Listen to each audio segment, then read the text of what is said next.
ಭಾರತದಲ್ಲಿ ಕೃಷಿ ಮಾಡುವ ಹಳ್ಳಿಗಳಿವೆ, ಕಲೆಗೆ ಹೆಸರಾದ ಹಳ್ಳಿಗಳಿವೆ. ಆದರೆ ಉತ್ತರ ಭಾರತದ ಒಂದು ಮೂಲೆಯಲ್ಲಿರುವ ಹಳ್ಳಿಯ ಕಥೆಯೇ ಬೇರೆ. ಉತ್ತರ ಪ್ರದೇಶದ ರಾಜಧಾನಿ ಲಕ್ನೋದಿಂದ ಕೇವಲ 70 ಕಿಲೋಮೀಟರ್ ದೂರದಲ್ಲಿರುವ ನಟಪೂರ್ವ ಎಂಬ ಈ ಗ್ರಾಮವು ಹೊರನೋಟಕ್ಕೆ ಸಾಮಾನ್ಯವಾಗಿದ್ದರೂ ಅಲ್ಲಿನ ಬದುಕು ಮಾತ್ರ ಅತ್ಯಂತ ಆಘಾತಕಾರಿಯಾಗಿದೆ. ಸಾಮಾನ್ಯವಾಗಿ ಭಾರತೀಯ ಹಳ್ಳಿಗಳಲ್ಲಿ ಗಂಡು ಮಗು ಹುಟ್ಟಿದರೆ ಸಂಭ್ರಮಿಸುತ್ತಾರೆ. ಆದರೆ ನಟಪೂರ್ವದಲ್ಲಿ ಹೆಣ್ಣು ಮಗು ಹುಟ್ಟಿದಾಗ ಹಬ್ಬವನ್ನು ಸಂಭ್ರಮಿಸುತ್ತಾರೆ. ಈ ಸಂಭ್ರಮಕ್ಕೆ ಪ್ರೀತಿ ಕಾರಣವಲ್ಲ, ಬದಲಾಗಿ ಆ ಮಗು ಹುಟ್ಟಿ ಬೆಳೆದು ಲೈಂಗಿಕ ವೃತ್ತಿಯ ಮೂಲಕ ಕುಟುಂಬದ ಬಡತನವನ್ನು ಹೋಗಲಾಡಿಸುವ ಬಂಡವಾಳವಾಗುತ್ತದೆ ಎಂಬ ಕ್ರೂರ ವಾಸ್ತವ ಅಡಗಿದೆ. ಇಲ್ಲಿನ 80% ಮಹಿಳೆಯರು ಈ ವೃತ್ತಿಯಲ್ಲೇ ಬದುಕು ಕಂಡುಕೊಂಡಿದ್ದಾರೆ.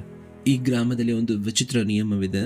ಇಲ್ಲಿನ ಪುರುಷರು ಕೆಲಸಕ್ಕೆ ಹೋಗುವುದಿಲ್ಲ, ಬದಲಾಗಿ ಹೆಂಡತಿಯರು ಸಂಪಾದಿಸುವ ಹಣದಲ್ಲಿ ಜೀವನ ನಡೆಸುತ್ತಾರೆ ಮತ್ತು ಅವರಿಗೆ ಗ್ರಾಹಕರನ್ನ ಕರೆತರುವ ಕೆಲಸ ಮಾಡುತ್ತಾರೆ.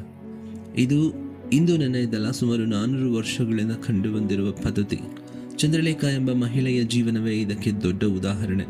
ಆಕೆಗೆ 15 ವರ್ಷವಿರುವಾಗಲೇ ಈ ನರಕಕ್ಕೆ ತಳ್ಳಲಾಗಿತ್ತು. ದೇಶದ ಕಾನೂನು ರೂಪಿಸುವ ರಾಜಕಾರಣಿಗಳೇ ಇವರನ್ನ ರಕ್ಷಿಸುವ ಬದಲು ಶೋಷಿಸುತ್ತಾ ಬಂದಿರುವುದು ದೊಡ್ಡ ದುರಂತ. ಹಿಂದೊಂದು ಕಾಲದಲ್ಲಿ ಈ ನ್ಯಾಟ್ ಸಮುದಾಯದವರು ದೇವಾಲಯಗಳಲ್ಲಿ ಮತ್ತು ಅರಮನೆಗಳಲ್ಲಿ ಸಂಗೀತ ಮತ್ತು ನೃತ್ಯ ಪ್ರದರ್ಶಿಸುತ್ತಾ ಗೌರವಾನ್ವಿತ ಕಲಾಕಾರರಾಗಿದ್ದರು. ಆದರೆ ಕಾಲಕ್ರಮೇಣ ಜಮೀನ್ದಾರರ ಶೋಷಣೆ ಮತ್ತು 1871ರಲ್ಲಿ ಬ್ರಿಟಿಷರು ತಂದ ಕ್ರಿಮಿನಲ್ ಟ್ರೈಬ್ಸ್ ಆಕ್ಟ್ ಇವರ ಬದುಕನ್ನ ಮೂಲೆಗುಂಪು ಮಾಡಿತು. ಸಮಾಜದಿಂದ ಬಹಿಷ್ಕಾರಕ್ಕೊಳಗಾದ ಇವರಿಗೆ ಹೊಟ್ಟೆಪಾಡಿಗಾಗಿ ಲೈಂಗಿಕ ವೃತ್ತಿಯೊಂದೇ ದಾರಿಯಾಯಿತು.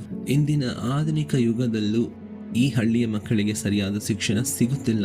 ಶಾಲೆಯಲ್ಲಿ ಶಿಕ್ಷಕರು ಮತ್ತು ಸಹಪಾಠಿಗಳು ಅವರ ಹಿನ್ನೆಲೆಯನ್ನ ಹೀಯಾಳಿಸುವುದರಿಂದ ಮಕ್ಕಳು ಅರ್ಧಕ್ಕೆ ಶಿಕ್ಷಣ ಬಿಡುತ್ತಿದ್ದಾರೆ. ಒಂದು ವೇಳೆ ಅವರು ಬೇರೆ ಕೆಲಸಕ್ಕೆ ಹೋಗಬೇಕೆಂದರೂ ಈ ಹಳ್ಳಿಯ ಹೆಸರು ಕೇಳಿದ ಕೂಡಲೇ ಸಮಾಜ ಅವರನ್ನ ಗೌರವದಿಂದ ಕಾಣುವುದಿಲ್ಲ. ತಮಿಳುನಾಡಿನ ಮುತ್ತುಲಕ್ಷ್ಮಿ ರೆಡ್ಡಿಯವರಂತಹ ಹೋರಾಟಗಾರರು ದೇವದಾಸಿ ಪದ್ಧತಿಯನ್ನು ತೊಲಗಿಸಿದಂತೆ ನಟಪೂರ್ವದಂತಹ ಹಳ್ಳಿಗಳಿಗೂ ಒಬ್ಬ ನಾಯಕಿ ಅವಶ್ಯಕತೆ ಇದೆ. ಈ ಕರಾಳ ಬದುಕಿನಿಂದ ಈ ಗ್ರಾಮಸ್ಥರು ಹೊರಬಂದು ಅಲ್ಲಿನ ಹೆಣ್ಣು ಮಕ್ಕಳು ಮತ್ತು ಮಕ್ಕಳು ಗೌರವಯುತ ಜೀವನ ನಡೆಸುವಂತಾಗಲಿ ಎಂಬುದು ಎಲ್ಲರ ಆಶಯ ಕೂಡ.